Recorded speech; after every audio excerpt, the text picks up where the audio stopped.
effectivement pris les choses un petit peu différemment, parce qu'on a eu envie d'aborder cette thématique autour des figures inspirantes en menant une réflexion peut-être un peu moins incarnée et davantage conceptuelle, qui propose de replacer le processus d'inspiration dans le cadre plus large de l'expérience et plus précisément en relation avec ce qu'Alfred Schutz nommait les typifications. On va revenir un peu sur ce concept, ces typifications qui participent de la constitution de cette expérience. Alors pour ce faire, euh, nous avons adossé notre réflexion à des auteurs dont les travaux sont pour nous des références significatives, peut-être même des sources d'inspiration. Il s'agit donc de John Dewey et d'Alfred Schutz. Nous sommes alors entrés dans cette thématique autour des figures inspirantes pour tenter de revenir sur certains concepts dont nous étions plus ou moins familiers et que nous avons tenté de mettre en objet de réflexion pour investir cette thématique. Donc, nous vous livrons ici l'état d'une réflexion en cours et toujours en voie d'élaboration, donc autant vous dire tout de suite qu'on sera très friand des éventuels retours que vous pourrez nous faire et éventuellement des pistes de travail que vous pourrez nous suggérer. Pour engager la réflexion, nous avons commencé par le début, en fait, en nous demandant qu'est-ce qu'une figure inspirante. Alors, avant toute chose, c'est une figure. Autrement dit, et en consultant les, les dictionnaires lexicaux, c'est une représentation que l'on se fait de quelque chose ou quelqu'un à qui l'on associe des idées, des valeurs, des actes forts, etc. Et donc, désigner un acteur, un auteur, un homme, une femme, comme une figure, c'est avant tout se le représenter ou se la représenter comme quelqu'un ayant compté, marqué un domaine, une époque, un domaine de pratique particulier, ou, comme on l'entend depuis ce matin, notre propre parcours. Et d'ailleurs, comme soulignait Christophe, cette figure, ou ces figures prennent place dans les reconstructions narratives qui donnent du sens à notre parcours. On est donc parti, alors avec Dany, on est parti de cette idée de représentation pour examiner comment, à travers l'expérience de ce que Schutz nomme le monde de la vie quotidienne, émergent des figures qui nous inspirent et donc nous accompagnent dans nos manières de penser et d'agir. On s'est donc demandé de quoi cette représentation est-elle constituée et surtout comment est-elle élaborée par le sujet. Alors, en regardant tout d'abord du côté du psychisme, on est parti du point de départ qu'on a pris, ce qu'on pourrait appeler l'état d'inspiration a été conceptualisé par Trash et Eliot comme un construit psychologique résultant d'une combinaison complexe de trois caractéristiques: l'évocation, la transcendance et la motivation. Alors, on a l'évocation d'abord qui signifie que l'inspiration survient de manière non volontaire à travers l'attirance pour un objet ou une personne, sans intention initiale. La deuxième caractéristique, la transcendance, désigne le fait que l'inspiration va se construire compte tenu de ce que le sujet va trouver beau, va trouver bien, ou ce qu'il considère en quelque sorte comme supérieur à lui. La troisième caractéristique, la motivation, renvoie à la disposition qui, au regard des deux caractéristiques précédentes, génère de l'énergie et pousse à agir. Alors évidemment, on peut pointer l'intérêt de ce premier cadre qui donne certains repères et qui propose une lecture en quelque sorte des ingrédients psychologiques de l'inspiration, qu'on pourrait éventuellement discuter, voire compléter. Alors on peut aussi se questionner sur la source de cette inspiration dont la compréhension n'est en revanche pas prise en charge par ce cadre. Qu'est-ce qui va, par exemple, provoquer l'évocation identifiée par Trash et Eliot? Et pour le dire de manière simple, qu'est-ce qui va constituer le vivier de nos inspirations potentielles? De qui, de quoi est-ce qu'on peut possiblement s'inspirer? Et si cela questionne les dispositions de psychisme, ça interroge probablement aussi les systèmes de référence que le sujet a à sa disposition et à partir desquels ces représentations se forment et s'actualisent. Ainsi, au registre psychologique, on a considéré qu'il importait certainement d'articuler, dans une perspective finalement assez vygotskienne, des questions d'ordre interactionnel et culturel. Il y a donc lieu de regarder du côté des milieux culturels d'appartenance qui sont centraux dans le quotidien de l'individu, l'école, le travail, la famille, les loisirs, etc.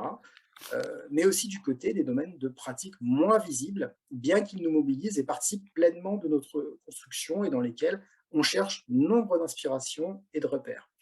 Alors, il y a, on pense dans cette optique certainement à questionner par exemple des dimensions telles que les réseaux sociaux, les dispositifs de réalité virtuelle ou plus généralement la puissance des systèmes d'information et de communication si on voulait bien sûr essayer d'établir la carte de ce potentiel de référence.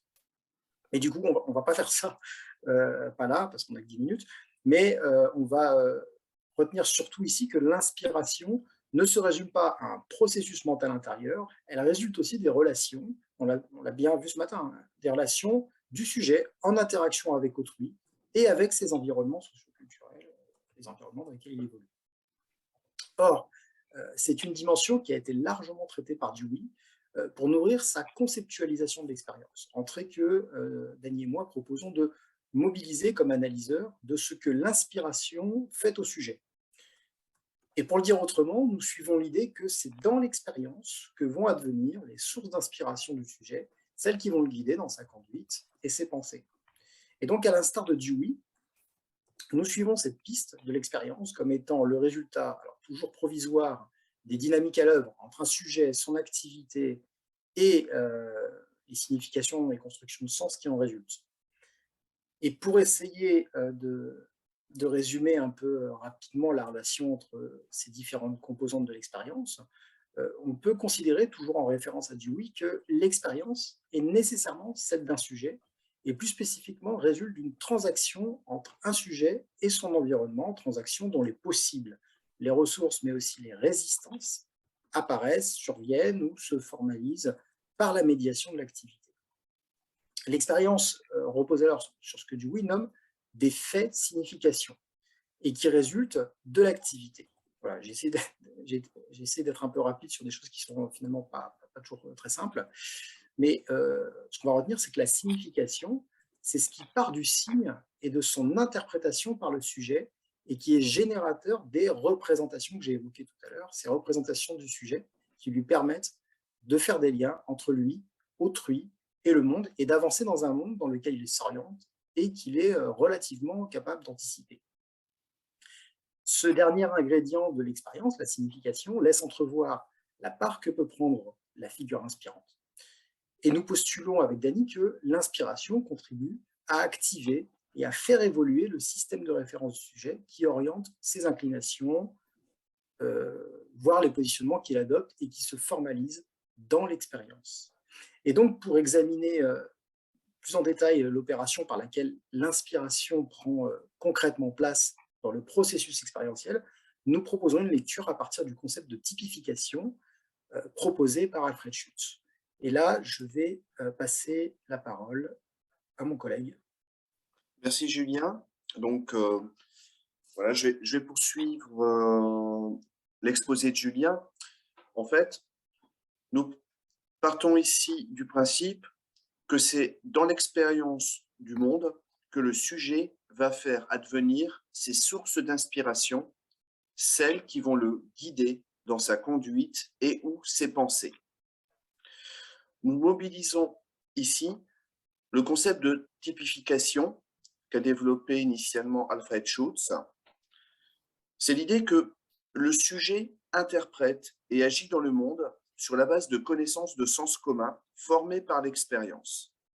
Ces connaissances de sens commun proviennent du sujet, mais elles sont aussi et surtout celles qui lui ont été transmises par les autres via le processus de socialisation.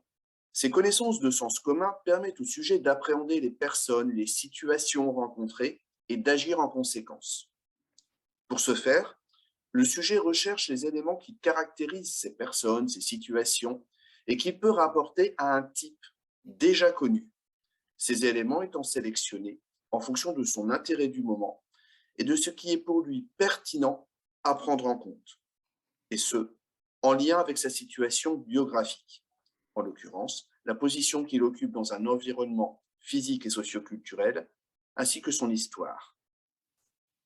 Mais cette situation biographique du sujet inclut déjà des possibilités d'activités futures, ce que Alfred Schultz nomme les dessins à disposition, qui vont donc guider le système de pertinence du sujet qui est à l'œuvre dans la recherche même de la typicalité d'une personne ou d'une situation qu'il rencontre. Alors, comme on peut le constater, le processus de typification implique une sélection par le sujet des caractéristiques d'une personne, d'une situation par rapport à laquelle il agit, et ce en vue de les rapporter à des fins de connaissance et d'action aux caractéristiques d'autres personnes ou d'autres situations connues par lui, en tant que faisant partie de son stock de connaissances de sens commun et à laquelle va s'apparenter la personne ou la situation considérée, celle vis-à-vis de laquelle il interagit. Par le biais de ce processus, le sujet peut ainsi assimiler une expérience nouvelle à d'autres dont il dispose déjà, enrichissant potentiellement au passage le modèle de référence, le type auquel finalement cette expérience nouvelle est rapportée. Mais cela peut aussi l'amener à créer de nouveaux types, de nouvelles figures. Alors, en quoi ce concept de typification, au sens de Schultz, peut-il nous aider à comprendre la manière dont l'expérience permet l'identification ou l'émergence de figures qui inspirent le sujet et donc qui l'accompagnent dans ses manières de penser et d'agir? Eh bien, dans le contexte dans lequel le sujet se situe à un moment donné de son existence personnelle et au regard de ses projets d'action, quelqu'un ou quelque chose, une pratique, une personne, une pensée qui apparaît à lui va faire sens. En fonction de son intérêt du moment, et c'est d'ailleurs par rapport à ça que cela fait sens, il va le rapporter à un type qui lui est déjà connu, à lui, mais aussi potentiellement à d'autres, et le considérer à travers certaines de ses caractéristiques. Cela va alors venir enrichir le type, le modèle initial, la figure initiale, ou peut-être même en générer un nouveau. Mais surtout, par ce processus de typification, ce quelqu'un ou ce quelque chose, cette personne ou cette pratique, cette situation va être pris en compte dans son action à venir, ou pour le dire autrement, la figure qu'il en dégage va l'influencer, l'inspirer. Il y a ici une dimension praxéologique du concept de typification, qui a notamment été mise en avant par Boutnarou en 2015. Le type permet en effet au sujet de façonner ses expériences. Le type permet en effet au sujet de façonner ses expériences du monde et d'organiser la connaissance qu'il en tire en fonction de ses intérêts du moment. Il relie alors les expériences présentes à celles passées, tant sur le registre cognitif, en termes de pertinence interprétative, que pour ses plans d'action, pertinence motivationnelle. Et on voit par conséquent ici la manière dont l'inspiration peut activer certaines dispositions à agir du sujet. Pour le dire d'une autre manière, quelqu'un, quelque chose fait sens pour moi. Cela fait sens pour moi, je le rapproche de quelque chose qui m'est déjà connu. Et cela me pousse à agir ou à penser. Si cela se manifeste au niveau du sujet, cette dynamique revêt cependant un caractère éminemment intersubjectif, car son projet d'action prend place dans le cadre de relations avec d'autres, tandis que le stock de connaissances de sens commun mobilisé est aussi partagé avec eux. Alors, bien sûr, Schultz insiste sur le fait que la connaissance de sens commun est inégalement distribuée. Mais il y a tout de même un stock de connaissances minimales qui est partagé au sein d'une société, tandis que ce stock de connaissances peut être aussi partagé entre certains membres en particulier. Donc, ce qui inspire le projet d'action du sujet peut par conséquent être reconnu par d'autres et les inspirer également. Cela d'autant plus s'ils partagent avec le sujet un même système de pertinence et donc les mêmes intérêts.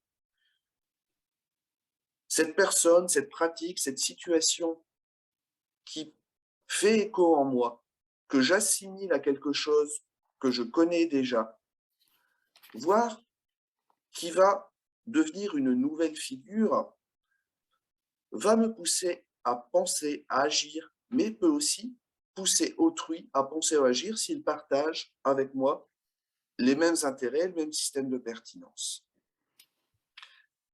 Donc, voilà un petit peu où on en est actuellement de notre réflexion. Elle nous amène aussi à réfléchir à ce qui va être de l'ordre de l'emprise, c'est-à-dire lorsque finalement la figure, si c'est par exemple elle est personnifiée, si elle se rapporte à un individu, qui va devenir peut-être central et exercer finalement plus une impulsion, mais vraiment une influence qui va devenir marquante. Voilà, on en est un petit peu à ce niveau-là et je vous remercie